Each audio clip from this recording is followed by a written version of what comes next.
Excellency Raila, Prime Minister of Kenya and party leader of my former party. Ladies and gentlemen, welcome to Siasa 254, your number one Kenyan YouTube political channel where we unpack Kenyans' biggest political headlines. And in this particular episode, we are taking a look at Raila Odinga and William Ruto's 2027 political lineup as we expose some of the deepest agreements that was signed in an MOU back in March this year that is still holding the two principles together. In March 2025, the Kenyan political landscape silently shifted dramatically when the country's two most enduring political adversaries entered into a political secret pact. When William Ruto and Raila Odinga stood together at KICC to announce a memorandum of understanding between their respective political parties, many Kenyans were not aware of what went on behind the scenes. Today, you have signed a memorandum of understanding between Orange Democratic Movement and the United Democratic Alliance. The carrier goal of the MOU is to help ease the prevailing tensions in the country, reconcile the population, alleviate their suffering, and move the country forward by addressing the critical social, political, and economic issues our people are grappling with today. Before we dive too deep into this conversation, ladies and gentlemen, allow me to invite you to subscribe to this YouTube channel.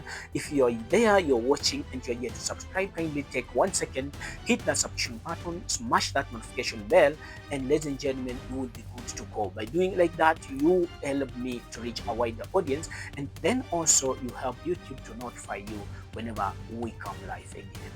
Ladies and gentlemen, the MOU that was wrapped into the rhetoric of national unity, constitutionalism, and economic reforms was presented to Kenyans as a gesture towards reconciliation after months of public protests and political polarization.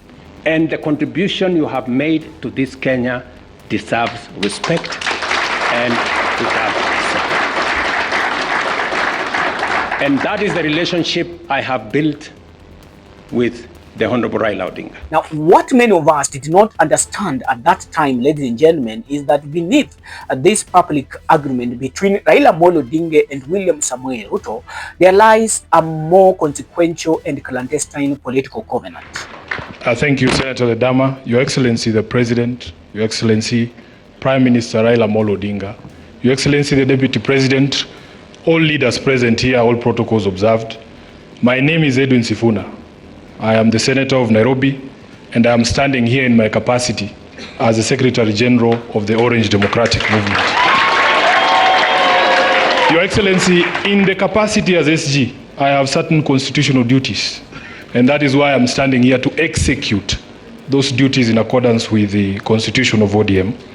We have taken the liberty to read out this Memorandum of Understanding so that we are all clear on what it is and what it is not. We are all clear on what it is and what it is not. As SG, I want to confirm that this document has been processed through the relevant party organs.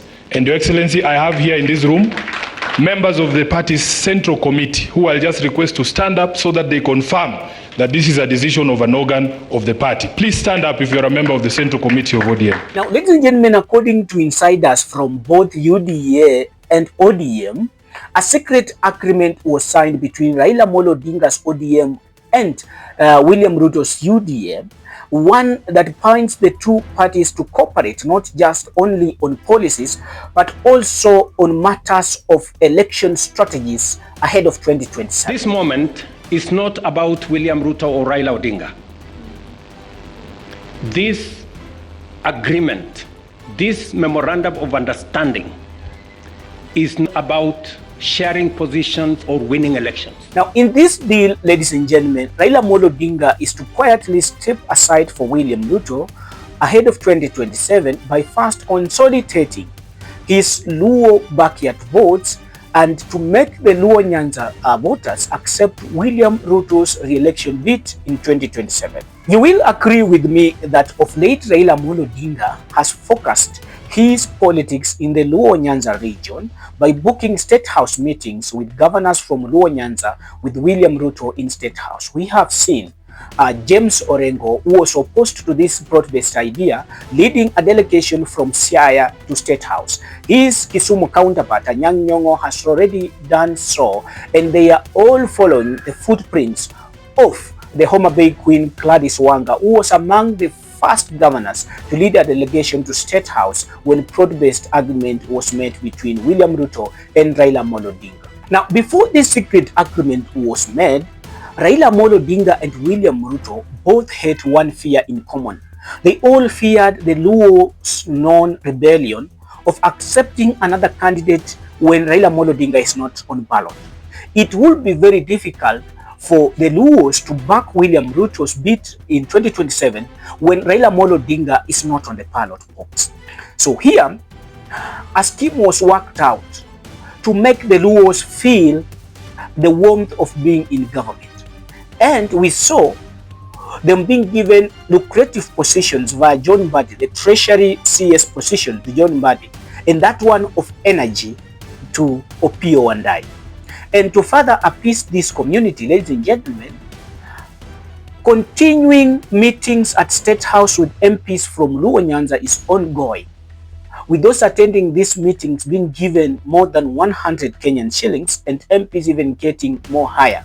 County delegation meetings to State House from Luo Nyanza is still ongoing. Once Ruto has used Raila to cement the Luo Nyanza bloc, the next stop is to invade the Luya land in what they have done in Luo Nyanza on Meet the People tour. From Luya land, ladies and gentlemen, Raila and William Ruto will now pitch tents in the Raila stronghold of the coastal region, together with Hassan Joho and the Senate Speaker Kingi, to try and win votes for William Ruto in 2027.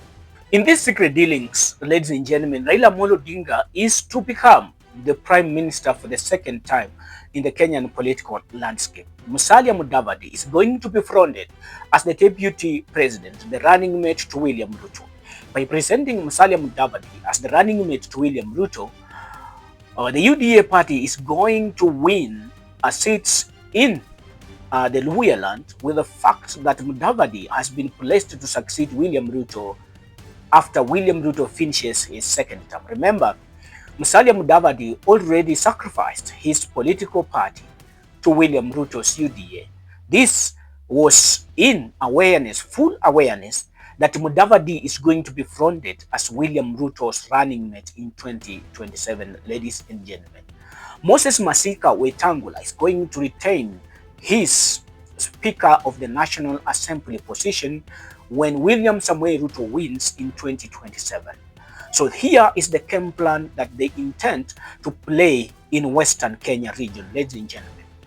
We all understand the politics of Western Kenya, that each county in the Western region has its kingpin. Speak of Kakamega County right now. The only man in Kakamega County now who can stand and win votes for William Samoei Ruto is none other than Wycliffe Ambetsa Oparanya. That man, the legacy that he left behind in Kakamega County, can still win him votes. When Wycliffe Ambetsa Oparanya shows up on the campaign trail of William Samoei Ruto and asks the people of Kakamega County to back William Ruto, I tell you, they will do so in respect of Oparanya's work that he did in the past 10 years that he was the governor for that county.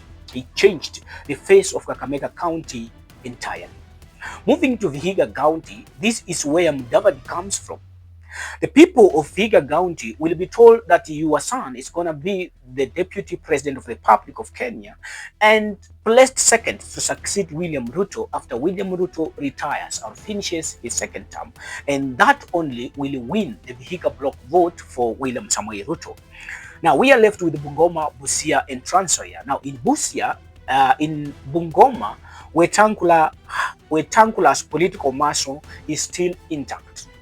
So he is going to tell his Bukusu people that, my people, here is where we are supposed to place our votes, and that's how they are going to win Western Kenya. The way we are going to have problem is with Natembeya, but rumors has it that William Ruto is working secretly with Natembeya to back him in 2027. That's why we have seen a rift between Natembeya and Eugene Wamalwa. They are not in agreement, and Natembeya is likely to support William Ruto according to critics and according to information sources within UDA party.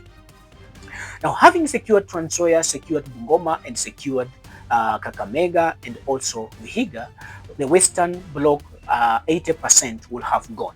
With Busia, a bit of it may come to William Ruto, and a bit of it to the opponent, but mostly you see Raila Amolo Odinga's influence in Busia region and Busia County is still also high. So if Raila Amolo Odinga is going to really back William Ruto in 2027 according to this secret agreement, and then the opposition led by Rigathi Gachagua has a lot of work to do, because if William Ruto is going to get votes from the Kalenjin land, that's the Rift Valley, get 80% of Western Kenya, secure like 70% of the coastal region, and then also win part of all the votes in Nyanza region, and then it will be very hard for the opposition to win against William Ruto, because now the opposition will be have left with the Kikuyus, that is the Mulima, and then the Kamba, if Kalonzo is still going to work with Rigathi Gachagua. But there are rumors that if Rigathi Gachagua is not going to front to front Kalonzo Musyoka as the presidential flag bearer, then Kalonzo may be forced to run as on his own for the presidency in 2027, and that will negatively impact the votes for the opposition. So Fred Matiang'i is also another critical factor in the opposition. Reports has it that Uhuru Kenyatta is working closely with William Ruto, as we have seen his visit in State House recently, to persuade Matiang'i to abandon his presidential bid and support William Samoei Ruto. If Ruto succeeds through Uhuru Kenyatta to win Fred Matiang'i and also win Natembeya, and then it will be all gone for the opposition. Ladies and gentlemen, with that I beg to stop there.